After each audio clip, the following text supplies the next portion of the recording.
Chairman Harkin, Ranking Member Alexander, and members of the committee, thank you for the invitation to present my testimony today.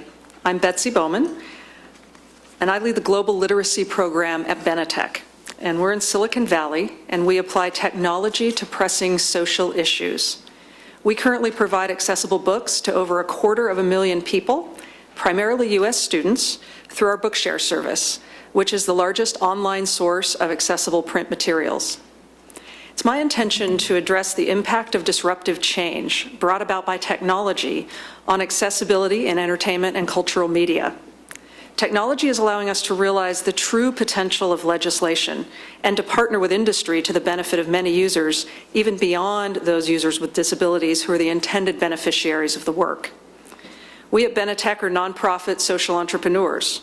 We look for gaps in services where mainstream market is failing some of the people who need them. These are hallmarks of all of our global literacy initiatives, which also include Route 66 Literacy, a tool for teaching adolescents and adults to read, and the Diagram Center, an R&D center focusing on making images and graphics accessible to all. Today, I'd like to focus on lessons we've learned in 3 areas: legislation, funding, and industry partnerships. We have directly experienced how legislation can open the field to new ideas. Bookshare is able to exist because of the Chafee Amendment. This is an exception in U.S. copyright law that allows authorized entities to create and distribute accessible versions of copyrighted books to qualified users without publisher permission. This 1996 legislation, which included digital text as an accessible format, paired with the introduction of the World Wide Web a few years earlier, really set the stage for the birth of Bookshare in 2002, causing the first major shift in the field for over 50 years. But how can legislation complement rapidly changing technology? It's been clear that legislation must support unmet needs, such as making accessible books available to people with disabilities, and also pave the way for innovation around providing what's needed. An example of this, allowing small, non-commercial players to innovate when the market is not, such as in supplying textual descriptions for images in books that convey critical information visually. However, we've also seen that it's best to focus on the kind of results we want to have, such as all people having books they can access, rather than trying to legislate specific technologies or formats which will change faster than the laws can keep up. And when legislation works, like Chafee or the ADA, it needs to be used as a model to serve those not yet benefiting.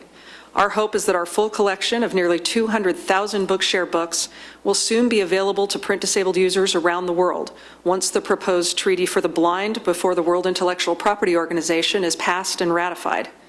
Assuming that the provisions in this treaty are comparable to those of our Chafee Amendment, this will be a significant step forward for people with print disabilities in the rest of the world, while allowing us to serve our U.S. users better at the same time. We also understand the valuable role of government from a funding perspective. Our Bookshare funding from the Department of Education, Office of Special Education Programs, has allowed a great idea to go from a small offering to a major service, benefiting students across the country. Because we received this funding through a competitive process, federal funding drove innovations that resulted in a more cost-effective and a higher impact program, delivering over 15 times the impact per dollar of earlier methods. Finally, industry partnerships are crucial for making innovative social enterprises a success at scale. At Bookshare, we work with the publishing industry so that accessibility is increasingly easy for them. This has led to a stunning fact.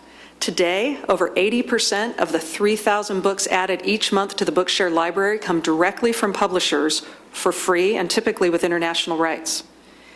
It's become as easy as pushing a button at a company such as Ingram for books from a publishing partner to flow to Bookshare at the same time they go to iTunes or Amazon. That's immediate access, just like everyone else. As we look to the future we want, it's that all content producers, from publishers to teachers, are producing accessible content in their normal course of business without needing to go through a service like Bookshare.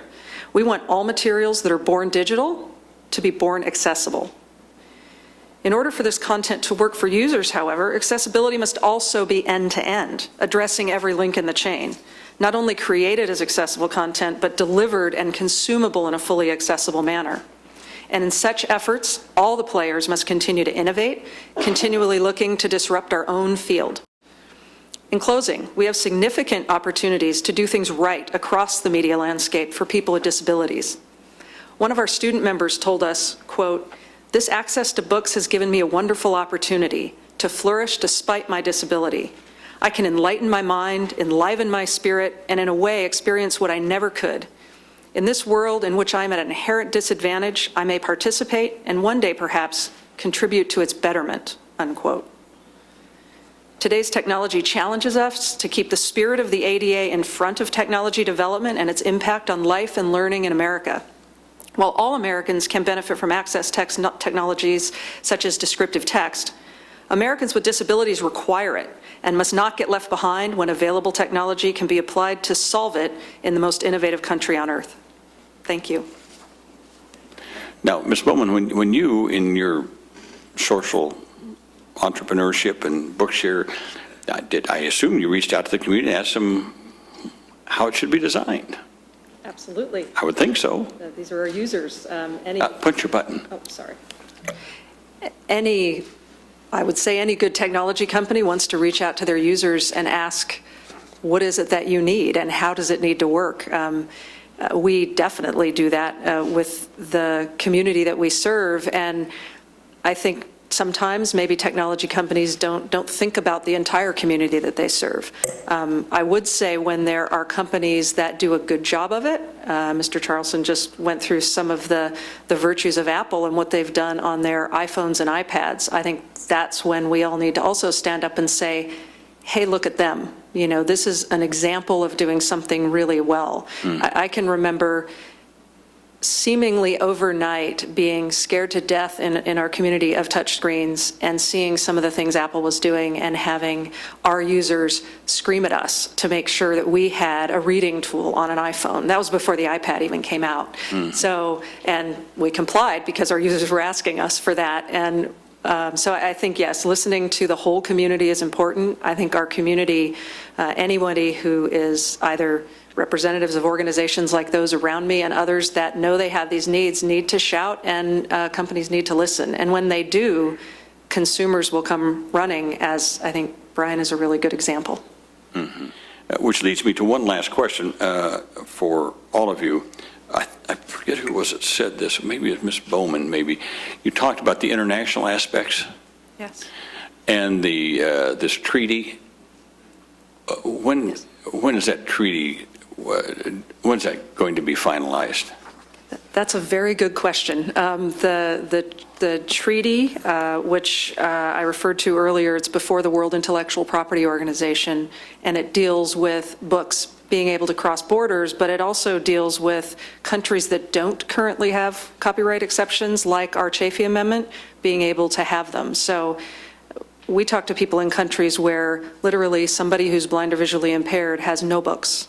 There is a book famine, and much like because of the Chafee Amendment, Bookshare has been able to really do a lot of great services, as have other groups in the United States. We want that to be available to people all over the world.